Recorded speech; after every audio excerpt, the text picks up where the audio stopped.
দুই যুগ পূর্তি অনুষ্ঠান যে কোনো একটি প্রতিষ্ঠানের জন্যে এটা একটা বড় পাওয়া। কারণ দুই যুগ মানে হচ্ছে 24 বছর, তার মানে একটি প্রতিষ্ঠান যুগোত্তীর্ণ হয় বা কালোত্তীর্ণ হয়, সেই সময়টা ডাইরেক্টর্স গিল্ড পার করেছে। সুতরাং দুই যুগের যে পূর্তি অনুষ্ঠান, আমি খুবই ভাগ্যবান যে আমি যেই সময়ে সভাপতি হয়েছি ডাইরেক্টর্স গিল্ড অফ বাংলাদেশের, সেই সময় ডাইরেক্টর্স গিল্ড তার দুই যুগে পদার্পণ করলো। সুতরাং আমি মনে করি এটা সভাপতি হিসাবে আমার জন্য এটা একটা বড় ধরনের পাওয়া।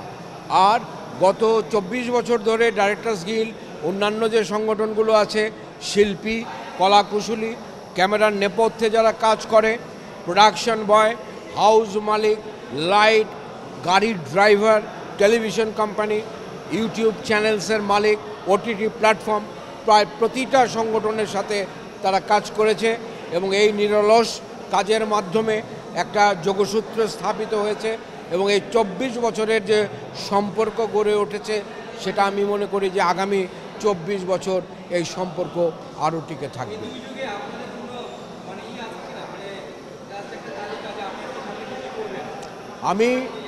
আমি গত প্রথম যে সাংবাদিকদের মুখোমুখি হয়েছিলাম অফিসিয়ালি, সেটা হলো আমাদের অভিষেক অনুষ্ঠানে। তো সেখানে আমি ঘোষণা দিয়েছিলাম যে আমরা পরবর্তী দুইটি টার্ম, দ্যাট ইজ 3 মাস করে ভাগ করে 6 মাসের কিছু কাজ আমরা হাতে নিয়েছিলাম এবং সেই কাজে আমরা কতদূর কি অগ্রসর হতে পেরেছি আজকে এই প্রতিষ্ঠাবার্ষিকীর অনুষ্ঠানে আমরা তা আমাদের নির্মাতাদের সামনে উপস্থাপন করেছি। আগামী 6 মাস আবার কি কার্যক্রম করব তার উপরে ভিত্তি করে হয়তো 6 মাস পরে আরও একটি অনুষ্ঠান আমরা করব। সেটা সাধারণ সভা হতে পারে, সেটা আমাদের ডাইরেক্টরস ফ্যামিলি ডে হতে পারে, সেখানে সেই জবাবদিহিতাটা আমি আবারও করব। গত যে কাজগুলো হয়েছে, কিছু কাজ চলমান আছে, সেই কাজগুলো আগামীতে সম্পন্ন করাটাই হচ্ছে আমাদের প্রধান কাজ বর্তমানে। আর ডাইরেক্টরস গিল্ডের সদস্যদের সাথে এতদিন পর্যন্ত যেটা হতো যে বছরে 2 বার দেখা হতো, দুটো সাধারণ সভায় 2 বার দেখা হয়, কিন্তু আমি চাচ্ছি নানানভাবে আমরা নববর্ষের অনুষ্ঠান পালন করেছি, আমরা প্রতিষ্ঠাবার্ষিকীর অনুষ্ঠান পালন করছি, আমরা বিভিন্ন সময়ে নানান ধরনের সেমিনার, সিম্পোজিয়াম করছি, সেখানে ডিরেক্টর্স গিল্ডের সদস্যরা যাতে সম্পৃক্ত থাকে সেই অনুযায়ী আমরা কাজগুলো করছি। যাতে আমরা বলেছিলাম প্রথমে যে এটি একটি ট্রান্সপারেন্ট সংগঠন এবং যে নেতৃত্ব সেটা হবে ডাইভার্সিফাইড। আমরা নেতৃত্বের বন্টন করেছি, এক একজন সম্পাদক তার যে দপ্তর আছে সেই জায়গায় সে স্বাধীনভাবে কাজ করছে এবং যুগপদভাবে আমরা এই ডাইরেক্টর্স গিল্ডের বর্তমান যে কমিটি তারা কাজগুলো করবার চেষ্টা করছে। ডিরেক্টর একটা প্রতিষ্ঠানের প্রতিষ্ঠাবার্ষিকীতে প্রতিষ্ঠানটি সমস্ত যারা কাছাকাছি যারা থাকে, যতগুলো সংগঠন থাকে, তাদেরকে জানায় যে আমাদের আমন্ত্রণপত্র আমরা দিয়েছি। যেমন যে কোনো একটি টেলিভিশন কোম্পানির যখন প্রতিষ্ঠাবার্ষিকীতে হয় অনুষ্ঠান, তখন আমরা স্বপ্রণোদিত হয়ে সেখানে যাই। এখন এই প্রোগ্রামটি ডিরেক্টরদের জন্যে, নির্মাতাদের জন্যে, সেখানে কোনো সংগঠন যদি তার শুভেচ্ছা জানাতে আসে তাহলে জানাতে পারে। এখানে তারকা শূন্য বলতে কি বোঝানো হচ্ছে আমি বুঝতে পারছি না। আমাদের এখানে অনেক তারকা নির্মাতা আছে, তো তারকা নির্মাতারাই তারকাদের তৈরি করে, সুতরাং এটা আমি কোনো অভাব বোধ করছি না।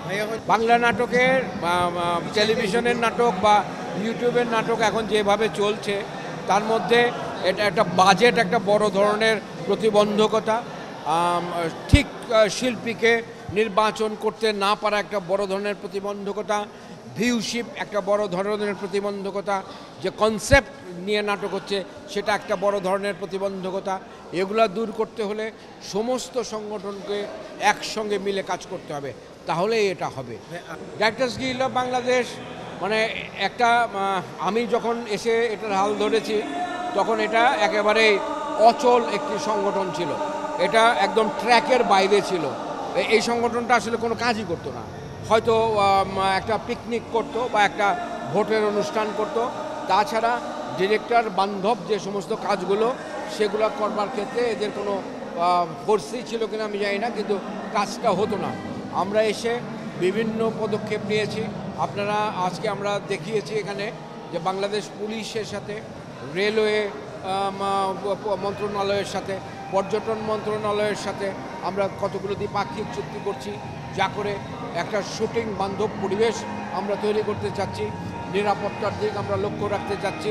ডিরেক্টররা সুবিধাজনকভাবে বিভিন্ন রেল স্টেশন এবং তাদের রেল গাড়িগুলোতে যাতে কাজ করতে পারে। পর্যটন শিল্প বাংলাদেশের বাইরে এটাকে নাটকের মাধ্যমে প্রচার করার ক্ষেত্রে একটা বড় ভূমিকা নাটক রাখে। সেক্ষেত্রে আমরা যদি এই কাজগুলো সাশ্রয়ীভাবে করতে পারি, ডিরেক্টররা করতে পারে, তাহলে নাটকের অনেক ক্ষেত্রে বানানোর নির্মাণের ক্ষেত্রে অনেক সুবিধা হবে। এই এখন যে মুহূর্তটা চলতেছে, এই মুহূর্তটা এই প্রশ্নের উত্তর দেওয়ার জন্য ঠিক সময় নয়। আমরা দেখছি আমরা কি করা যায়, সেটা নিয়ে চিন্তা ভাবনা করছি। এটা নিয়ে আমরা পরে কথা বলবো।